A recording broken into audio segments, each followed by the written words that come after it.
Tracy with Rossmönster, and today I want to show you around our latest Baja Truck Camper. This is the truck camper that we're going to bring to all of our shows this year, so if you're stopping by, you'll definitely get to check it out. This is going to be built on a Chevy 3500. We have our custom composite shell with an aluminum frame and then an articulating topper. So the topper is in the lifted position right now, which allows you to see the 7 half-slide windows around the perimeter. But obviously when you're in drive mode, those are going to be covered and you're going to be much more compact so you can get to some of those harder to reach spaces. In the front of the vehicle here, we have a Fab Force front bumper with an LED light bar. We also have a secondary LED light bar inlaid into the camper shell all the way up top. Moving rearward from there, we have a Raceline wheel with a Cooper tire. We have custom running boards down the side of each side of the vehicle. We have a Fiamma awning up top. And then as we move further back, we have our Rossmönster MaxTrax table mounting system. So you can flip that down, use it as an outdoor table. You can also flip it away and store your MaxTrax on there. Let's check out the rear. In the rear of the vehicle here, we have 3 MOLLE panels. So these are great for a really versatile storage solution. We have our shovel here. You also can carry roto packs on there with additional fuel. Lastly, back here, we have a custom Rossmönster rear bumper with some LED lights in it. Let's step inside.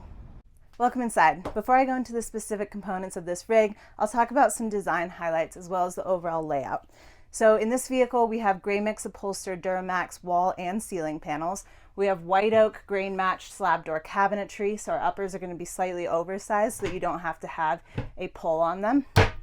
Moving down from there, we have slate paperstone countertops, and then our rear dinette is going to be leather upholstered, and that's going to be in the auto soft black. When it comes to layout, we have our cab over bed in the front as per usual. Moving back from there, we have our indoor shower here. It's going to be a folding shower that can either be used in the vehicle at the entrance or outside of the vehicle. Moving rearward of there, we have our galley, which is going to be on both sides. And then we have our dinette in the rear, which converts into a secondary sleeping area and is also going to house our power systems, our plumbing systems, and our radiant and our hydronic in-floor heat. So I'm going to start in the front and we'll work our way back. Starting in the front of the vehicle, we have our cab over bed. So this is going to be roughly a queen size bed. You have your reading lights at the head of the bed, and then we also have some fabric covers, and those can be pulled back to access storage in the bulkhead, so you can utilize that space as well. Other nice features about this area of the build, we have our soft partition that's going to separate our riding area and our living area. So that's really great for sound deadening as well as climate control. And then also we have a custom ladder to get up into the bed. Some really fun features about this ladder are that we can pop it off and hook it in a little bit lower down. And then you have a much easier step ladder, so it's at a better angle so that you can get into this bed. Additionally, we have this nice backboard here that's going to keep the fabric behind the ladder pristine, but we can also slide it out and then pop it into our entryway step so that you can extend the floor so you have a bit more of the same level floor. So I'll take this, pop it down into the cleats, and then you have a floor extension there. So when that additional piece of floor is in place, not only does it kind of extend your floor and keep everything on the same level, it also acts as the base for our indoor shower. So when that folds down, it gives you something to stand on.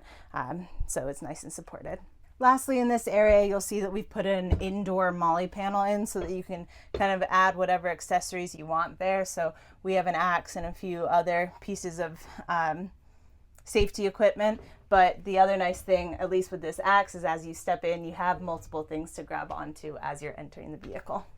On the side face of our cabinet box here, we have our control panels. So we have the Firefly touchscreen control system. That's going to power all of our lights. So we have a master on, master off. It's going to help us keep track of our fresh and gray water tanks, as well as a few other nice things such as our fridge, our water pump, and our battery heaters. Additionally, we have our controller, so our electric actuator for the topper here. We also have a Victron Bluetooth battery monitor there, and our thermostat for the AquaHot hydronic heat and hot water system. Moving into the galley, starting at the front, we have an Isotherm Cruise 160 drawer style fridge and freezer. Because these are separate, you can actually program them however you want. So if you don't want to use one as a freezer, you can have 2 fridges as well. Moving back from there, we have an Empava 2-burner induction cooktop. As I mentioned, we have the slate Paperstone countertops. Those are great because you can take hot things directly off of your induction and put them on the countertops without worrying about leaving a ring or any sort of burn mark. Underneath that, we have a nice shelving unit here for storage, as well as drawers, or a drawer bank down here. Moving over to the passenger side, this is just going to be a continuation of our galley. So we have our TecVan sink here. So this, when it's not in use, is obviously a nice flush area, so you don't have to give up any real estate for that. When you are using it up, you can just flip up your spout and use it here. Pop that away. Underneath that sink, we just have some additional storage as well as a continuation of our freshwater tank. Closing out this area, I'll move back over to the driver's side where we have storage for our cassette toilet. So this is going to be just on a drawer. This is portable, so it can either live here in the center of the vehicle or you can take it out and use it at a campsite, whatever you want to do. Also, you can put all sorts of different kinds of toilet in there if you're not a fan of the cassette toilet. At the entrance to the vehicle here, we have our TetraVan folding shower. So this pops down. You can use it right here. I'll get out of the way. Pop it down and have a nice shower inside the vehicle. And you can put the curtain up here with these hooks. Or this shower has a long enough hose that you can also open the door and utilize that shower outside of the vehicle. And a really nice thing that we like to do, if you're going to take an outdoor shower, is to take the teak shower grate from the entrance here, pop it on the ground so you have something nice to stand on outside. Moving back from there, we have our dinette in the rear, and then above our dinette we have all of our uppers. All of our uppers are going to be on gas struts for assisted opening and closing, and have our V-latches so that everything stays nice and secure while you're in transit. So this dinette is a great area to sit and enjoy meals with a few extra people.